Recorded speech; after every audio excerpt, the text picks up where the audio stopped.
নমস্কার। বহুদিন যাবৎ এই রাজনৈতিক প্রচার নিয়ে একটু ব্যস্তই ছিলাম। দীর্ঘ ৪৯ বছর ধরে পশ্চিমবাংলার ক্ষমতায় যে দুটো দল শাসনের নামে শোষণ করে গেছে, তাদের বিরুদ্ধে প্রচার, তাদের বিরুদ্ধে মানুষকে সজাগ করা, এসব কাজে একটু লিপ্ত ছিলাম। লড়াইটা খুব একটা সহজ নয়।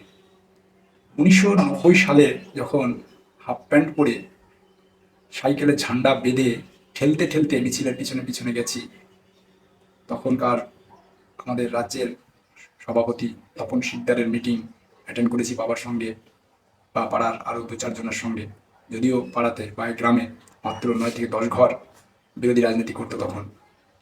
তো সেই সময় থেকে এই রাজনীতি সম্পর্কে একটা বেশ ইন্টারেস্ট আমার আছে। রাজনীতি আমার, অনেকেই রাজনীতিকে খারাপ বলেন, কিন্তু আমি রাজনীতিটা খারাপ সেই সেন্সে দেখি না। খারাপ রাজনীতিটা করে তুলছে মানুষ। ঠিক আছে, বাম জামানায় আমরা অনেক কিছু দেখেছি। সেই সময় বাম জামানায় সাধারণ মানুষের উপর, আমাদের উপর, যারা বিরোধী রাজনীতি করতো তাদের উপর যে সমস্ত অত্যাচার বামেরা করেছে, সেগুলো এক পর্যায়ে। তারপরে বামেদের বিভিন্ন স্ট্যান্ড, যেটা আমাদের পশ্চিমবঙ্গের জন্য প্রচুর ক্ষতি করে দিয়েছে। যেমন ধরুন, প্রাইমারি থেকে ইংরাজি চলে দেওয়া, এটা বাঙালিদের, ওই সময়কার গরিব ঘরের ছেলে মেয়েদের জন্য ভবিষ্যতে মেরুদণ্ড ভেঙে দিয়েছে। তারপরে বিভিন্ন রকম শ্রমিক সংগঠনের মাধ্যমে একের পর এক কারখানাতে নৈতিক অনৈতিক বিভিন্ন দাবির মাধ্যমে যে তালাবন্ধ করে দেওয়া, কারখানা বন্ধ করিয়ে দেওয়া, তার ফলে হাজার হাজার পশ্চিমবঙ্গের কলকারখানা বাইরের রাজ্যে চলে যায় আর বেকার হয়ে যায় লাখো লাখো পরিবার। শেষ পর্যায়ে সিপিএম ঘুরে দাঁড়াবার চেষ্টা করে কিছুটা কর্মসংস্থানের লক্ষ্যে এগোলেও তার মধ্যে অনেক ভুল ছিল। তখন বিরোধী নেত্রী হিসাবে উঠে আসে এই মাননীয় মমতা বন্দ্যোপাধ্যায়। তখন বাংলাকে স্বপ্ন দেখেছিলেন তিনি। এদিকে কেন্দ্রে বাজপেয়ীজির সঙ্গে হাতও মিলিয়েছিলেন, সরকারেও থেকেছেন। বিরোধী নেত্রী হিসাবে মমতা ব্যানার্জি সত্যি, ওনার অবদান অনস্বীকার্য। যাই হোক, সেই আদর্শে ভাবলাম পশ্চিমবঙ্গে কিছুটা খুব উন্নয়ন হবে, পশ্চিমবঙ্গ আবার নতুনভাবে গড়ে উঠবে। কিন্তু ক্ষমতা দখলের পরক্ষণেই উনি ওনার নিজের ভাবমূর্তি প্রকাশ করলেন। পশ্চিমবঙ্গকে তৈরি করে দিলেন একটা জঙ্গল রাজ, সিন্ডিকেট, গুন্ডাগর্দি, এসব থেকে শুরু করে মানে কেন কোনো ডিপার্টমেন্ট নেই যেখানে দুর্নীতি নেই। সবেতে দুর্নীতি ঘুরিয়ে তুললেন মাননীয় মমতা বন্দ্যোপাধ্যায়। ঠিক ২০১১ সালের মে মাসে উনি ক্ষমতা এসেছেন। জুন অথবা জুলাই আমি পশ্চিমবঙ্গের, আমি আমার যে সমস্ত তৃণমূল কংগ্রেসের পদ ছিল সেখান থেকে বেরিয়ে আসি। অবশ্যই সেটার নির্দেশ আমার বাবা দিয়েছিলেন, কারণ উনিও বুঝেছিলেন, আমিও বুঝেছিলাম যে এই দল সাধারণ মানুষের দল নয়, এটা একটা কোম্পানি, এটা একনায়কতন্ত্র চলছে। উনি যেটাকে সত্য মনে করেন সেটাই সঠিক, উনি যেটাকে মিথ্যা মনে করেন সেটাই মিথ্যা। সেটা ছিল একরকম। তারপরে উদয় হলেন আমাদের অভিষেক ব্যানার্জি। তার উদ্ধত, তার চিন্তাভাবনা, তার এই যে বিভিন্ন রকম দুর্নীতির ছক, এটা পশ্চিমবঙ্গের মানুষকে বিরক্ত করে তুলেছিল। ২০২১ সালে পশ্চিমবঙ্গের মানুষ ঠিক করে নিয়েছিল এবার এই সরকারকে হাঁটাতে হবে, একটা নতুন সরকার আনার ইচ্ছা তারা প্রকাশ করেছিল। কিন্তু যাই হোক, সেটা মাননীয়ার সেন্টিমেন্ট গেম হোক বা ভাতা হোক বা বুথ দখল, ছাপ্পা, ভোট দিতে না দেওয়া, শেষ মুহূর্তে এজেন্টদের বার করে দিয়ে গণনায় কারচুপি করা, যেভাবেই হোক উনি ক্ষমতায় আবার থেকে গেলেন। নেমে এলো সমস্ত বিজেপি কর্মীদের উপর অকথ্য অত্যাচার। প্রতিটা পার্টি অফিস ভাঙচুর, প্রতিটা এলাকায় যারা বিজেপির একদম সমর্থক লেভেলের লোক বা কোনো দল করেন না এইরকম ধরনের লোকের উপর অত্যাচার চলে হলো।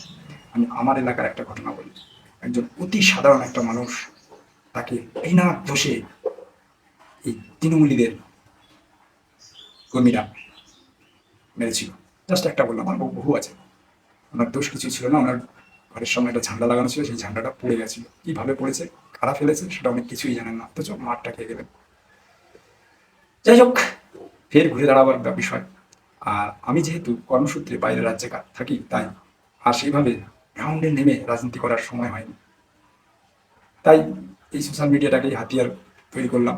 ২০১৫ সাল থেকে 2015 সাল বললে একটু ভুল হবে, 2016 সাল থেকে পুরোপুরি অ্যাক্টিভভাবে সোশ্যাল মিডিয়াতে এই সরকারের বিরোধিতা করতে প্রচার করতে শুরু করলাম। বিভিন্ন আইডি, আমার প্রচুর আইডি, একের পর এক আইডি এসেছে চলে গেছে, বানিয়েছি চলে গেছে, কিছু ফেক আইডি এখনো আছে।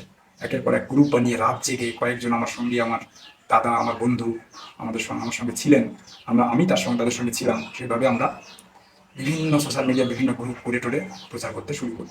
যাক, 21 সালের রেজাল্ট ভালো হয়নি, কিছুদিন চুপচাপ থাকার পরে আবার শুরু করলাম প্রচার। এখন তো নিজে ভিডিও বানিয়ে প্রচার করি। 2026-এ ভেবেছিলাম এটাই আমার শেষ প্রচার, সোশ্যাল মিডিয়া হোক বা ফিল্ডে হোক, যদি এরপরে বাংলার জনতা না বোঝে আর কোনোদিন আমি প্রচার করবো না। তা যাই হোক, যার শেষ ভালো তার সব ভালো। অবশেষে বাংলার মানুষকে অনেক অনেক ধন্যবাদ, একদম হৃদয়ের মাঝখান থেকে, যে তারা শেষ পর্যন্ত হলেও বুঝেছেন। আর একটা বার যদি ভুল হয়ে যেত, তাহলে এই পশ্চিমবঙ্গকে আমরা বাংলাদেশ হওয়া থেকে রুখতেই পারতাম না। ইতিমধ্যে আমরা বহু সিট নিয়ে জয়লাভ করেছি, তারপরেও দেখুন বিজেপি কর্মীদের উপর হামলা হচ্ছে, বিজেপি কর্মীরা খুন হচ্ছে। পরশুতে ঘটনা সত্যি খুব মর্মান্তক একটা ঘটনা। আমাদের প্রধান বিরোধী দলনেতা, যে এই ক্ষমতার সরকারকে উৎখাতের কাণ্ডারি বলতে পারেন, সেই শুভেন্দু অধিকারীর একজন আত্মসহায়ক, যিনি রাজনীতির মধ্যে জড়িত নন, সে পর্যন্ত খুন হয়ে গেল। তার মানে কি, একটা বিশাল চক্রান্ত চলছে এই পশ্চিমবঙ্গের মধ্যে। এখনো আমাদেরকে আরো ধৈর্য পরীক্ষা দিতে হবে, আমাদেরকে সতর্ক থাকতে হবে এই সব চক্রান্তের বিরুদ্ধে। আশা করি আমাদের উপর নেতৃত্ব যে পথ দেখাচ্ছেন, সেই পথে বাংলার সমস্ত মানুষ, সমস্ত বিজেপি কর্মীরা এগোবেন এবং তাদের কথাটা শুনে অন্তত নিজেরা ঝামেলা জড়াবেন না। আর আপনার এলাকায় যারা হঠাৎ বুঝিয়ে ওঠা বিজেপি আবির মেখে পতাকা নিয়ে এই উজ্জ্বতি ঝামেলা করছে, তাদের চক্রান্তকে ধূলিসাৎ করে দিন, তাদেরকে চিহ্নিত করুন, তাদেরকে ধরিয়ে দিন, প্রশাসনকে সাহায্য করুন, আর আপনারা জড়াবেন না। দেখুন, একটা রাজ্যে সার্বিক উন্নয়নের জন্য শান্তি শৃঙ্খলাটা প্রথম ক্রাইটেরিয়া। যে রাজ্যে শান্তি শৃঙ্খলা বজায় নেই, সেই রাজ্যে বড় বড় ইনভেস্টার কখনোই আসবে না। তাদের সিকিউরিটি ব্যাপার আছে, আপনারা বুঝতে চেষ্টা করুন। আজ বাংলাদেশে দেখেছেন কি ঘটেছে। এরপরে বাংলাদেশে বড় কোনো ইনভেস্টার আসবে না, আসতে পারে না, কারণ ওরা লাখ লাখ কোটি টাকা ইনভেস্ট করবে কাদের ভরসায়?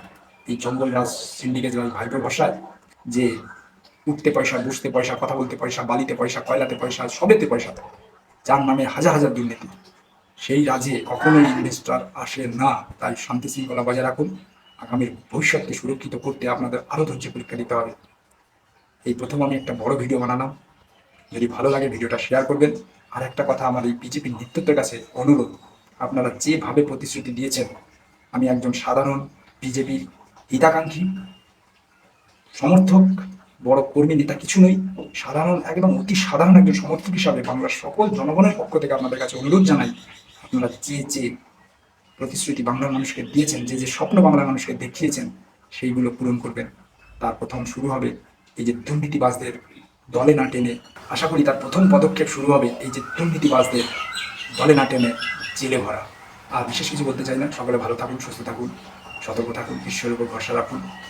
আমাদের পশ্চিমবাংলা আবার জগৎ সভায় শ্রেষ্ঠ আসন নেবে, এই আশা রেখে আজকে আমরা শেষ করছি। জয় হিন্দ, জয় ভারত, জয় পশ্চিমবঙ্গ।